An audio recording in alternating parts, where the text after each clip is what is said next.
America. This is America. This is America. Apparently anybody can have a radio show. Yeah. That guy doesn't. That guy's not only he's not only not conservative, he's also not Democrat. What the heck is he? Conservacrat. That is a good question. Hey, I like that conservacrat. Hold on. Conservacrat. Now I could go with that. Yeah, we're going to have a lot of those after Trump. Yeah, well, he's definitely breaking up the two-party system, and that's the one thing that I can get people who are super liberal and hate Trump to actually say, yeah, that I do think that's good. And how is he doing that? I mean, well, because for one, I mean, not intentionally, but he's angering so many Republicans that they don't want to be associated with Trump, and then he's getting other people that maybe weren't Republicans before that now are Trumpians, I guess you could say. And so now there's these different sections. Yeah, it's a mishmash. It'd be interesting to see if there is a rise of a third party for the next election. God help us, we're going to need it. It's ripe for it. Well, one of the things that I think helps Republicans win the debate is when they focus not on left or right, but up or down. Don't you think the Libertarians completely missed the boat on this last election? Because they had the worst candidates. They did. And they had no message. They had no air. And I'm thinking this would have been the election that could have put them on the map. They really could. And they didn't have any money behind them. They didn't have a lot of anything. And the representative they had was terrible. Well, and was it the year before he ran too? Or the Did he? I don't know. But it's Ron Paul or Ron Paul's son. Rand Paul. Rand Paul's son. Right. Rand Paul. I met his Paul's wife. His wife when I was just in Washington. I was with Rand Paul's wife. Rand Paul, I think. Nobody's impressed. Apparently. No, we're not. If you met Rand Paul, it would have been something. His wife, But Rand Paul, he could have been. She's the neck that makes the head turn. Don't forget Rand about Paul, it. He could have been a contender. Right. Instead of a bum, which is face it. There was a neighbor who met Rand Paul's wife that I met. Oh, okay. Yeah, I met someone who met someone who met someone who's Trump. But his feelings are hurt. We've lost Rhett. We've got to pipe it down. We are very impressed that you met Rand Paul's wife. Okay, what happened with Rand Paul? Okay. Well, actually, I've already gotten over that. I'm highlighting some things here that I'm supposed to read on the air, and I thought you two could carry the show without me. Okay. But no, as soon as I get silent, Chuckaroo just stands there going, blink, blink, frog in a rainstorm, dear. We were worried about you, I don't get that. I just don't get it, and that's all I have to say about it. Hey, trust me, Chuck, one day you're going to see a frog in a rainstorm, and then you're going to say, I see it now. I see the resemblance. Okay, you don't get that sign. Okay, if you see a frog in a rainstorm, it sits there quietly, and the rain's falling on it, and it just blinks. It blinks. It doesn't say anything. Okay. So when you get people in here, like when I get what you're trying to say, but I don't get where you feel that that's relevant. What is it that I'm not commenting on? No, you are doing a fine job. I was making it up. I had to pull it out of you. Go ahead. But in the past, there have been times when it's just you and I in here. And if I get, what's it called, distracted to my phone, all of a sudden you're looking at me. There's dead silence in the studio. I look up, and you're looking at me. I'm waiting for your lead. Yes. We never know with He's you. the perfect co-host. Yes. And in fairness, don't try to take over. Yeah, you don't try to take over. There is times where Rhett will be mid-sentence, basically, and then get distracted by his phone, and then be done with the conversation. Well, and just be there. And sometimes my silence, is just trying to figure out where we're at. It's my mind hasn't caught up to yours yet. I'm 2 or 3 seconds behind. Yeah. It's a brilliant mind. Yeah, it's brilliant. just that I can't keep up with it sometimes. Oh, yes. Sometimes the silence flattery now. Flattery now. We're trying to be like you, Rhett. We're trying to give you a compliment and an insight. I know what your wife said that. Said, look, just flatter the guy. Just flatter the guy. Let him get away with it. It's his show. I would like to know when you're going to bring your new car in, though, because I've heard about it. You've told me about it. My new car? Yeah. My new car that I got at Mercedes of Fort Pierce. This has just become an advertisement. You mean my GLE? You haven't seen my GLE yet? I haven't seen it. I've heard about it. Well, here's the problem with my GLE. What do you say? You've shown Richard already? I've seen it. I'm a better friend. Have you seen it, Beverly? Beverly, have you seen his new car? I've ridden in it. Oh! Mr. She got B you seen both it? beat. Mr. B seen it? Probably. Mr. B, have you seen my new GLE Mercedes that I got at Fort Pierce Mercedes-Benz? Everybody but you, Chuck. Everyone's seen it. Yeah. Well, what happened is I got it, and I was so excited to have it, because it's healthier to sit in the H position. And when we went up, it really is.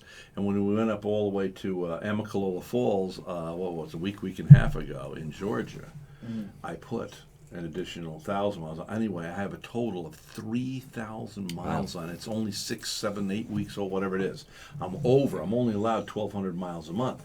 So now it's sitting in the driveway, and now I have to drive around in the E-Class. What can I say? Life is tough. Slumming it in I Barbara's have a E-Class. little story to tell. Yes, ma'am. How men love their cars. Yeah. Well, there's a cemetery in Barry, Vermont. The big gravestone is a Mercedes. You took me there. Uh-huh. Do you remember you took me on tour? Yeah. That's probably why you We wanted toured to that see it cemetery. So much. So I go up there last summer.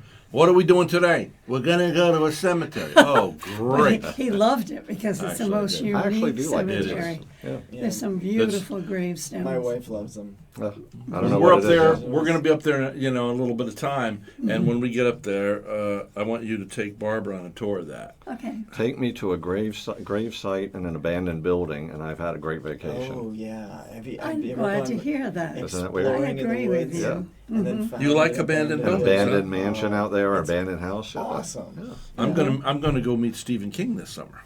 He lives in really? Bangor. There's a new Oh. Stephen King movie coming out Yes. pretty soon. Yeah. He has a new book out too. Tower, the Dark Tower. Gwendy, something about Gwendy, and I happen to have a friend of mine who has a wife named Gwendy. Gwendy. You know, Gwendy, Wendy. Yeah, Gwendy. Gwendy. Steve King has written a little book called On Writing. Yeah. It's I really- love it. It's the Really well best done. book How did I've you know ever about read, that? and you'll learn so much about Stephen Yes. King. Yeah. How he was in the laundry at the hospital. That was his job. Yeah, That janitor. Sweat box, that's what it Yes. was. And I have such a greatest respect for that man now that I read that book. Yeah, Yeah. Stephen King's so good at writing, he became famous twice. Twice. What do you mean? He started, at a certain point, he wanted to make sure that he wasn't just resting on his laurels, so he started writing under a pseudonym, and that pseudonym, on its own, without anyone knowing it's Stephen King, became a best-selling author. What is it? I don't remember this. Because he dropped it. Because he dropped it. He dropped it at a certain point. They're all now just... All right, I can't remember. Let's all calm down. Let's all calm Okay, down. go Well, ahead, and Richard. actually, also, his son basically did the same thing, and his son started writing as Joe Hill to not have the king, so he wasn't just, his son, it's just my dad, so everyone will read my books. And Joe Hill is a very good author. Do you know that I have a pseudonym too? Yeah. Mary of the Airways, I Mary know. of the Airways. Mary of the airwaves. No, actually, this came to me in my sleep. Okay. And it's it is a pseudonym or a pen name, right? And believe it or not, it's weird, but I use it because it came in my sleep. It's Pug Lincoln. But the thing is, I thought, well, God, what a weird name, Pug Lincoln. But the one thing about it is, once you've heard it, you never forget it, do you? That's a No. good one. Right. I had a neighbor that met picturing- Stephen King's wife once, and I Yeah. was able to talk to her about it. I'm picturing right now Abe Lincoln as a pug. Pug Lincoln. You know the dog? That is a I'm good kinda name. Picturing Pug Lincoln. Came that to could me- be your came to me in icon. my dream. You'd be a logo. Pug You'd have Lincoln. A pug that's Yeah. got a big Yeah, hat. I'm resembling one more and more as I get older and older. It's a wonderful thing, this getting older It thing. could be a meld between your face and a pug's face. My word, thanks a lot. See No, the hurt that I go through here, folks? Honestly, these people hurt me. No, wait a They're second, Rhett. mean to me. You just told millions of listeners out there what your pseudonym is. So if you write under that, aren't they all going to know it's Rhett Palmer? No, they'll forget. They're busy with their own lives. No. Once you hear the name, you always remember the name. That's the Pug point of the Lincoln. name. They'll go. They'll see it. And they'll see it in first. I said, I've heard of that. Where was it? Yeah, Pug Lincoln. I've heard of It him. was on that Mary show. Yeah, he was on that Mary of the Airwaves. Who was that man? Another pseudonym. Yeah. That would be more. I can just see the competition is tuned in today, going, "How does he make a living doing this? I don't understand why people pay." Or our phones could be lit up with them inviting us to their show, because that Richard and Chuck and Beverly are so great. They Yeah. they elevate him. I hope. He Hopefully, brings we're. out the best in them. Are we That's right. entertainment or are we a distraction? Are we entertainment or are Put it we a out there. distraction? And by the way, I went to church yesterday, and the pastor was reciting this piece from Roosevelt, right? And Man in the arena. huh? The man in the arena. Yeah, I mean, Man in the Arena. So what I'm going to do is I was so impressed with it that my grandfather used to tell that to me, Yeah. that I used to read it. And so now I'm going to have the man who spoke about it in church yesterday. Can we have a wee bit of reverb, a subtle amount of reverb on Richard's microphone? Is that possible? And now, Richard, I'd like you to read what you read in church yesterday. It's not the critic who counts. It's the man who points out how the strong man stumbles or where the doer of deeds could have done them better. The credit belongs to the man who is actually in the arena, whose face is marred by dust and sweat and blood, who strives valiantly, who errs, who comes short again and again, because there's no effort without error and shortcome, but who does actually strive to do the deeds, who knows great enthusiasms, great devotions, who spends himself in a worthy cause, and who at best knows in the end the triumph of high achievement, and at worst, if he fails, at least while daring greatly, so that the place will never be with those cold and timid souls who know neither victory nor defeat. That was Mr. Roosevelt. Round of applause, please, and wake up back there. That was beautiful. Yeah, wasn't it? Okay, kill the applause. Don't you can't make up for it now. It wasn't that You, bad. you wanted the applause, you got it. You wanted the applause you got. No, it's a beautiful poem and just an amazing sentiment about what it means to achieve and really be engaged in life. Engaged, like being engaged in our show. And you know what the Yeah. good news is? Today is Memorial Day. And you know, normally CJ Cannon's is open, but it's closed. It's not And engaged. normally it's about this time that Chuck makes an excuse that he's got to go. But today he has no excuse. Actually, So I do. Chuck will be staying with us along with Richard Demsick Actually, and I do Beverly. have an excuse. No, you don't. Yes, I What, do. what's your excuse? I'm meeting someone at 10 o'clock No. to do tile work in the kitchen today, yes. Which kitchen? My kitchen at the restaurant. Oh, at the restaurant, really? Oh, do you want to give them some there free you go. publicity? Or have you hired them yet? Is this It's actually one of my cooks and I are going to do it. really? Yeah. So here it is Memorial Day, and you're going to get down on your knees and put tile on we can down? do this and let it set without. I mean, we can never do this. We're always open. So See, this is the cook of a restaurateur. Yeah. See, it's his day. He could take the day off. He could be lazy, slothful. What do you do? You know, and does your wife mind that you're going to be there today? yeah, and then we'll probably go eat lunch somewhere. And So Spend how the long rest will of it the take day you to together. lay that tile down? Though doesn't that take all day? we've prepped last night. We stayed last Oh. night and prepped it. I went in before the show today and re-prepped to make sure it was level and everything was good. And it's drying now. Oh, And then we can go down and now set the tile. wow! Yeah. I'm impressed. There you go. He's very dedicated. You are. So you want to take back that little backhanded slap you gave me? What backhanded slap? That you always have excuses to leave? Yeah. All right, I take it back. All right. That's one of the great things. I'm going to sit here like a frog in a rainstorm now. Blink, We're blink. learning from you, Rhett, What? how to do. Not to take any crap? Compliments. What's that? Or to give backhanded compliments. We'll learn Yeah, how. backhanded compliments. All right, whatever. I enjoyed being here, but Yeah. At first, we were but learners. What's Now that? we are the master. Now you are the man. All right, I'll tell you what. thank you, Steve. I have been Sensei. humbled. What can I say? So, it is a time of reflection Yeah. for those who served. I mean, You know what I find disturbing? We have sales on Memorial Day. It doesn't seem right. We should pay more. I know. actually, we should, and the money that's for more. Everybody in America should go out and pay double, and with the commitment from every retailer that everything that additional profit all goes to the families of the fallen. I know. That's a Wouldn't great that be a idea. great idea? Yeah, it is a great idea. It's so, Yeah. it's so wrong. Its time has come. We're so materialistic. Let's double everything. Everybody would go shopping. The retailers are like, hey, we get full retail price, and they're buying like crazy because we pay double, and the double money goes to fallen families. Think about it for a second though. Really, it's like I can't think of it more severe enough, soberly enough, of somebody who went. Really, I'm talking flippantly on the radio. I really haven't even earned the right to do this, but.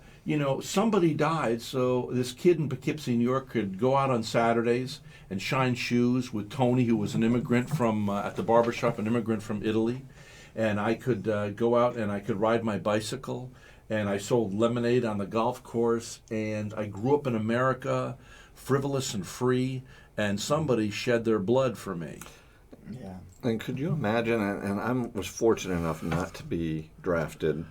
I did not serve in any military. Me too. But I think about the horror it must have been to be 18, get drafted, get a gun, go on a plane, get off, and say, go fight. That seems horrifying to me. Mm-hmm. And the people that were able to do that and did that for us, just like a cop, they get up and they do violence for us, they get in the way for us, is remarkable.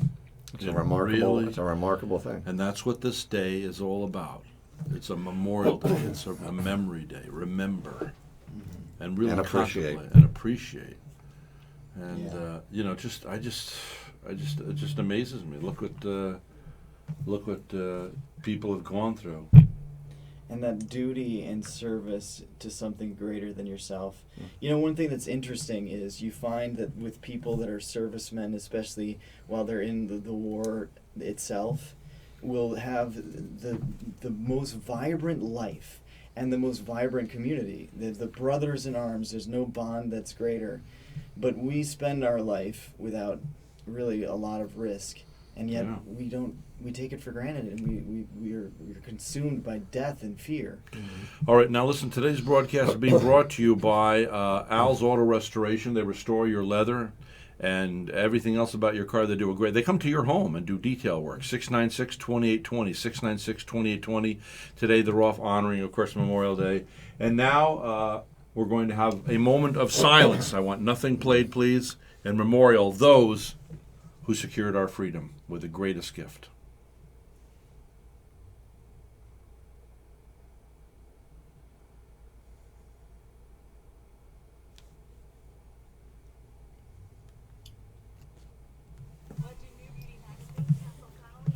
There we go.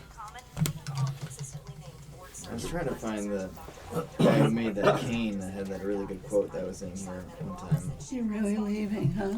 Yeah, I got to meet this guy at 10. I'll see you in July. Or maybe I'll see you at the restaurant. Oh, thank you. I'll see you soon. I hope you have a great summer. All right. I'll see you in July too. I'll see you in June, but I'll also see you in feeling, July. all right? I'm getting there. Yeah. Haircut looks good. Thank you. Yeah. Did your wife do that? Yep. Well, she did a good job. I have to make a quick phone call. I'll use the house phone.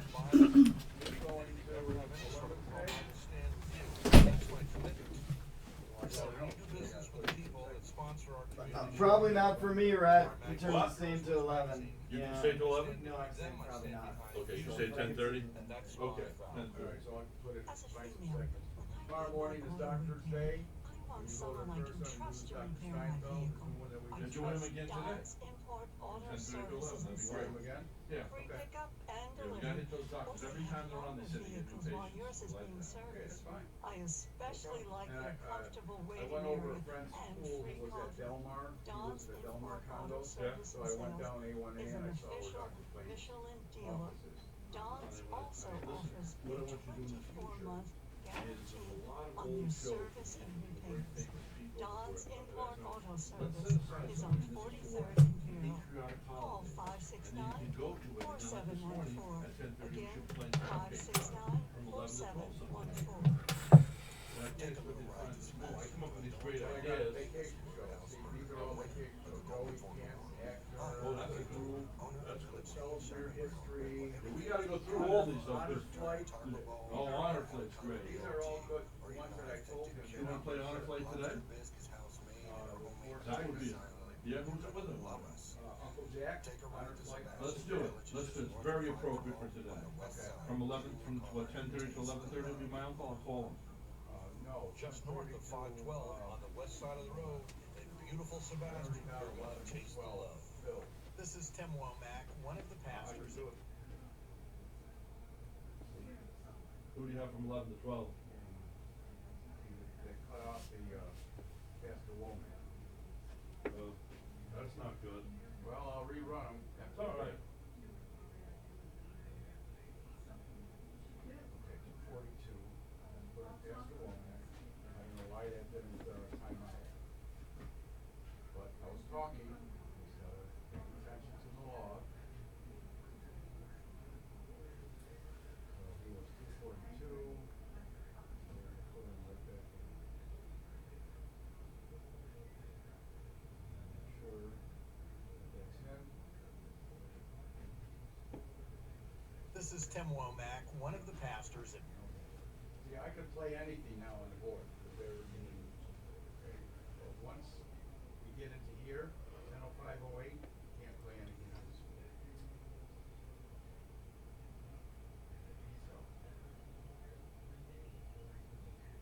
Yeah, Rick's useful. I've got that timed out, so. Honor plates. Let's see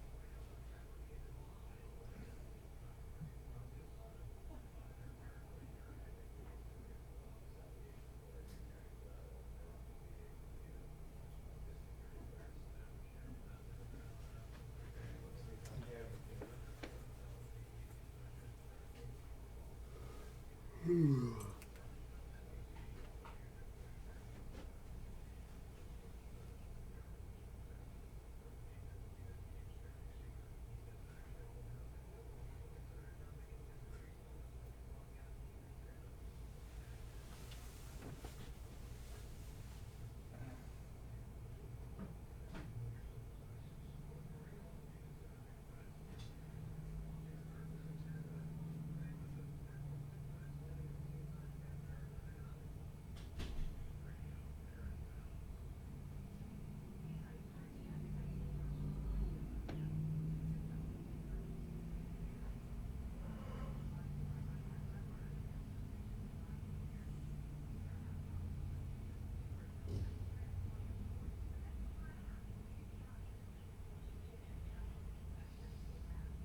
put the lights back on?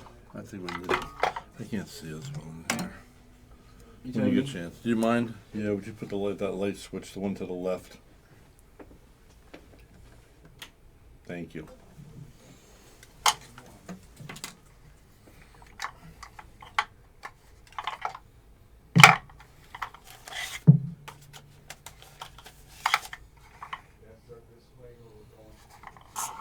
So what are we doing next segment?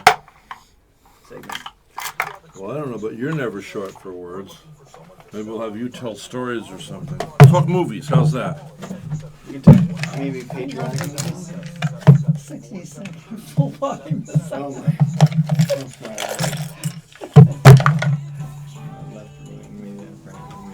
And then I like this.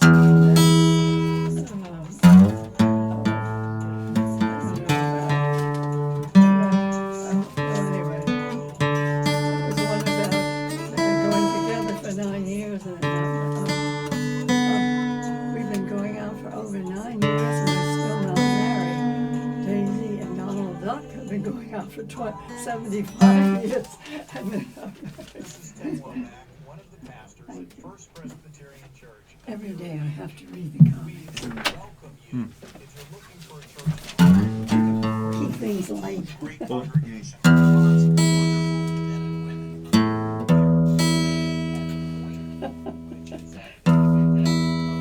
Look at this one. Great compliment. I got it out of Field and Street catalog. Someone is trying to break into your security system.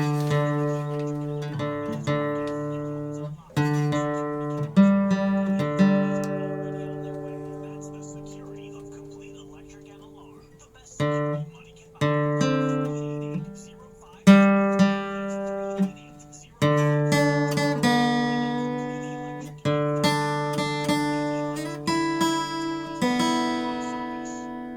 Hi, Dr. Tim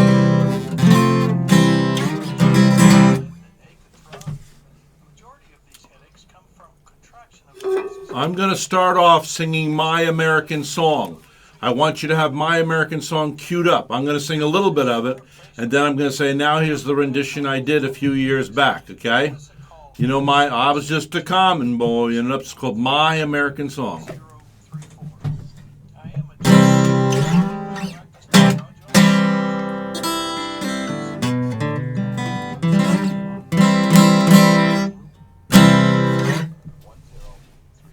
It's ready. Okay, thank you. Here we go.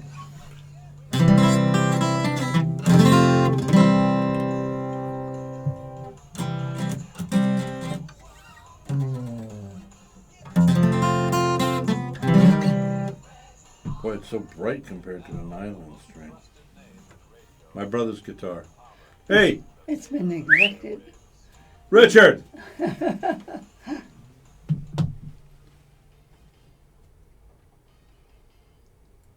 And Richard was asking me this morning, he was saying, you used to play at military installations. And I said, yes, I used to play at West Point. I remember it well. You remember it I well. remember it like it was this morning. Yes, and then the military base in Key West, the military base in Plattsburgh, New York, when it was a military base. I think there's still some people there, but The one in Key West was Truman's White House Summer. but there also was a naval base there that I sung at. Matter of fact, they made me an official conch. But this is sort of my biographical song. I was just a common boy in an upstate New York town, free to dream a dream and a kick of my heels around, shining shoes on Saturday in the land of the free. Yeah!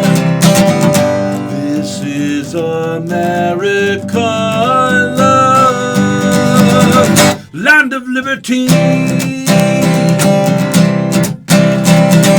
Selling my lemonade, I built a stand for snacks. I remember the older men would have pat me on the back saying, hey, you can become all you want to become, son, in the land of the free. This is America, love, liberty. Okay, play the original one there, Mr. B.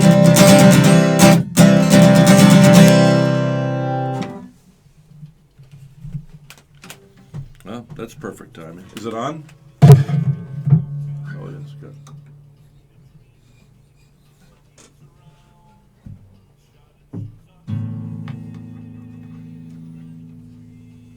The live one's better.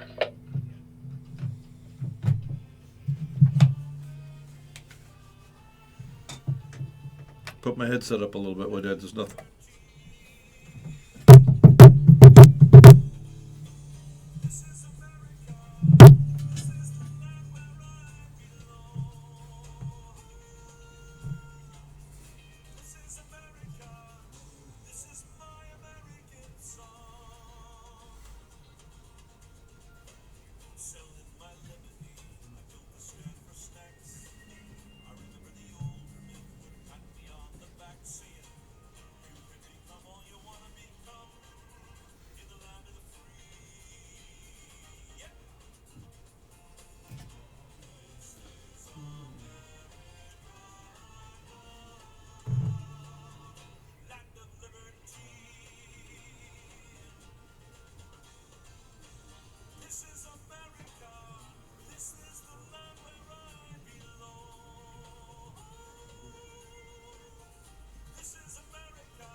All right, that was My American Song, recorded a few years back.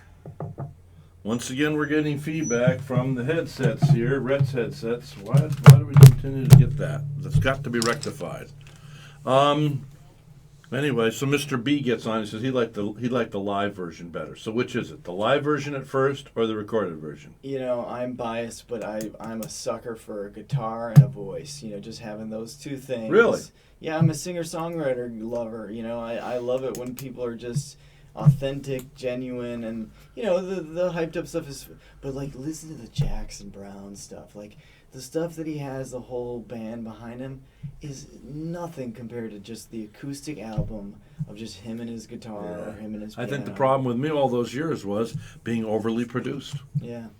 You can overly produce something And particularly today with the millennials, huh? And the other thing is, if you overly produce something, you also often limit it to a specific time. You know, like there's like, this is what's the popular sound for the 80s or the 90s. Yeah. But it's not popular. Like you can hear the influence of Neil Diamond in that recording. You can hear the influence of Paul Simon from Graceland with, you know, the bass thing came out of Seinfeld's TV show, you know, and it's like, yeah. I like that Seinfeld bass line. Yeah,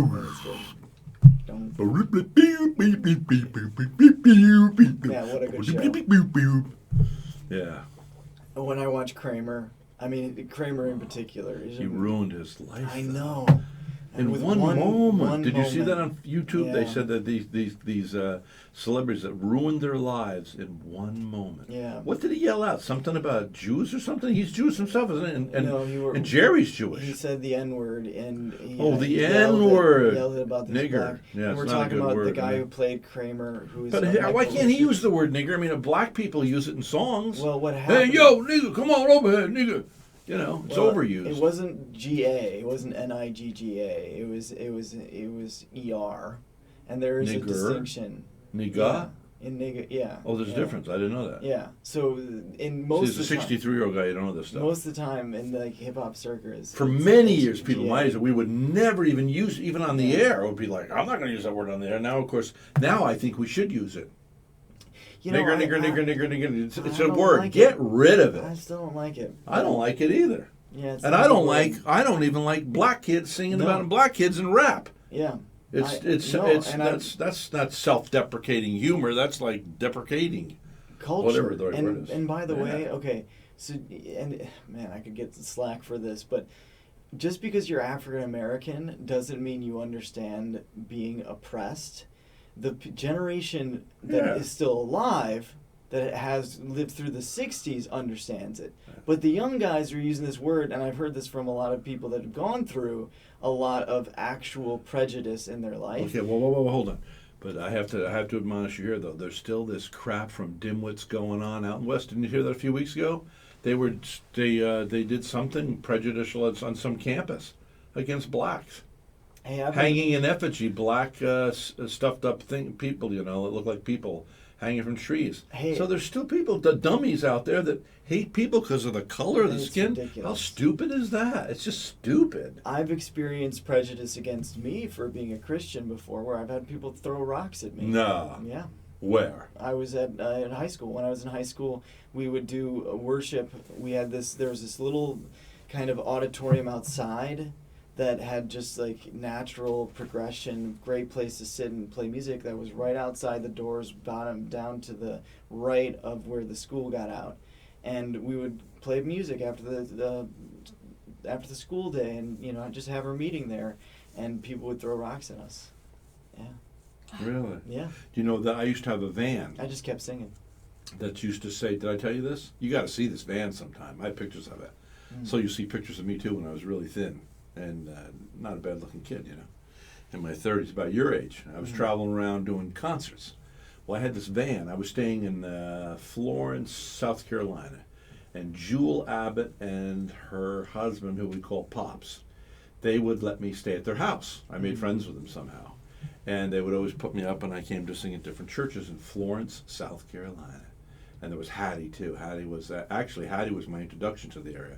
She was a black lady who had lived in upstate New York, then moved back to her home area of Darlington, and had been my connection there. But anyway, so I wanted to take this I had a white panel van, a Toyota, brand new. And so I forget how it all went down, but I woke up one day and they paid for it, and these professional artists came. It was beautiful. It said, "Huge, tell all the world." And there was a big globe with a cross on it about Jesus. And I even went up to Canada and I wrote the song, "Tell all the world about Jesus. Tell them his love is true. Tell all the world about Jesus. Tell them he loves them too. Tell all the world." Now the reason was, before I knew there was God, I used to say in my early 20s, if I ever find out that there's really a God, I'm going to tell all the world. If I ever find out there's really a God, I'm going to tell all the world. Just so you know that Rhett, when he was an atheist, was Bill Clinton. Yeah, that does sound a little Bill Clinton. So anyway, so I have this van now. Yeah. Tell all the world about Jesus, and I'd be driving down the street, and people would throw coffee at me. They'd throw apples. They'd throw food. I mean, all the time. Yeah. And which, in a way, now is it because of the Jesus freaks that are so pushy? Because if I had put on the side of the van, "Tell all the world about Muhammad," nobody would have acted that way. No. Tell all the world about Buddha. Yeah. Tell all the world about Confucius. Yeah. Tell all the world about Lenin. Honestly, I mean, I do think that the church has to take some responsibility. But at the same time, it's the name that offends. Yeah. The name of Jesus offends, and that unto itself suggests that there's a power with his name. Yeah. Now, I know we want to put this aside. Well, God can be any name you want him to be. And I it's okay. And I belong to groups where anybody can be, and I respect atheists, Jewish people, Muslim, everybody. But I would be a liar if I were to deny that I was into Eastern religions until I was 29. And it was by somebody who told me the name of Jesus. And it was by the name of Jesus, me alone in my living room, called out to him. Yeah. And I surrendered my life, and I was filled with the Holy Spirit. So there is no, it is written in the scriptures, there's no other name by which men may be saved. So I will be a liar if I say, well, you can just call him what you want. You can call him what you want to do. Yeah. And I believe he's so powerful, he can reveal, like I tell people, that's okay, and, just ask him to reveal himself, whoever he is. And then it's up to Jesus to reveal somehow to that person. It's funny because you hear a lot people say, oh, all religions are the same. Yeah. And, it's hard to even know what to say to people because it's like, well, no, they're not at all. In fact, there's some religions that are about hating people. There's some religions that are about killing people. Well, every religion says this that's different from Christianity. It says, you must die to please God. Christianity is the only one that says, I died for you. Yeah, it's actually, there's a great story Love, that I heard from a guy who goes to New Orleans during Mardi Gras, and he just shares people about God's love for them. And he had a booth, and there was this guy who comes in, and he starts swearing at them, and he's a Muslim, not a practicing, obviously, because he's at Mardi Gras. But he's a Muslim. He's yelling at them, swearing at them, telling them they shouldn't be here and everything like that. And some drunk Christian, not a practicing, because he's, but anyway, he's swearing at the Muslim guy. They start swearing back and forth. And then, it's not even articulate or intellectual what they're saying at all. It's just swearing back and forth. And then out of nowhere, the guy who's the drunk Christian guy says this genius gem, which is basically what you just said. He says, you know the difference between my God and your God? Your God asked you to die for him. My God already died for me.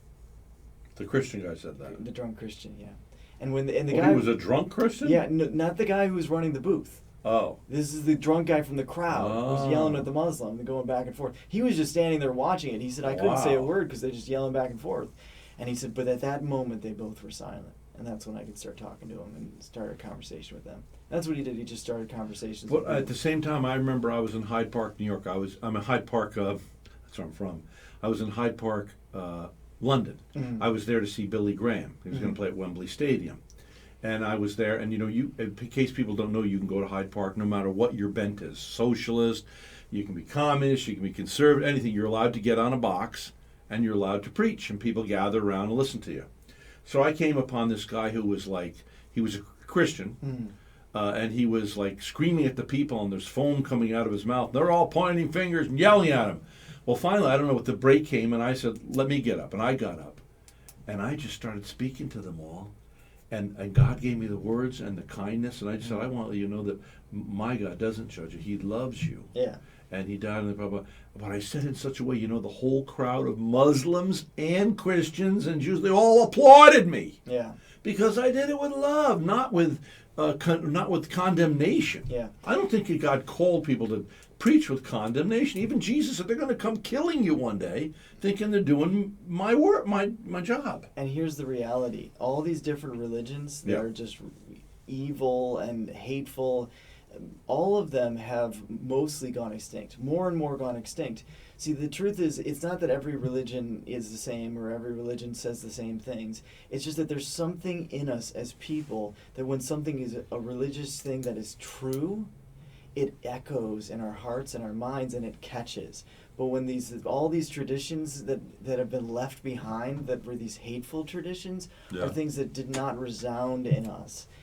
And with that said, one of the things about Christianity is, this is why I say, yes, I agree with you, it's the name that offends, but it's not just that. There has been a sickness in Christian culture of judgmental, hypocritical Christians who think that they're saying the truth, and they forget they're supposed to say the truth in love, and that you're not saying the truth if you're not communicating with people, right? Like if right now I'm talking with you, Rhett, but I'm talking in Spanish and you don't know Spanish, I'm not communicating with you. I could say the perfect words to express exactly what you needed to hear, but if it's in Spanish, it doesn't do anything. That's right. The reality is, it's not like there's these specific words that are the right words to use. What matters is that we're communicating the thought. And what Christians do is they don't pay attention often to their approach and how they're expressing things. And so people just hear hate and judgment, and that means you're doing it wrong. You're expressing it wrong. And good job at expressing it in the right way that showed people his real love. Gotta show it with love. He don't need your help from up above to come down and be a judge. What he's asking you is just to love, just to love.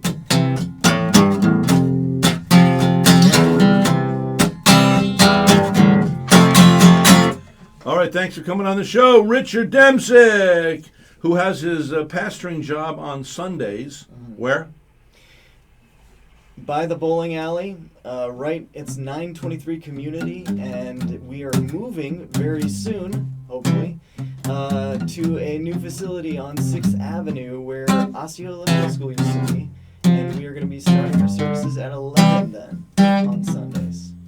Thanks for coming in, Beverly. Good morning. Let's remember those who gave all for us.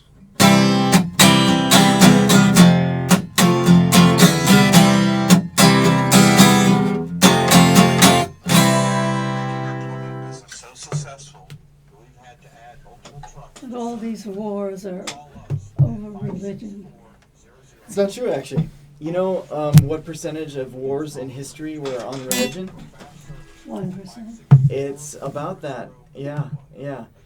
So one of the biggest lies you say is, all wars are religious. And if you actually look, you start counting the wars and that we know in history, it has nothing to do with religion. Vietnam, nothing to do with religion. World War II, nothing to do with religion. World War I, nothing to do with religion. The reality is, People walking very few wars down the in street. history that have to do with God's faces painted with defeat. Here's what happens. Okay, so you got. Wonder why that's a great they're example. on this lonely Hitler, street of if you life. read his writings to his other generals, his journal, People he's an saying atheist. they're Never followers believed in of God. Christ. In fact, Got he said their the fists number held one up. enemy Fists of of might. Germany, Saying establishing everyone the else Third is Reich, wrong and they is are right. Christianity.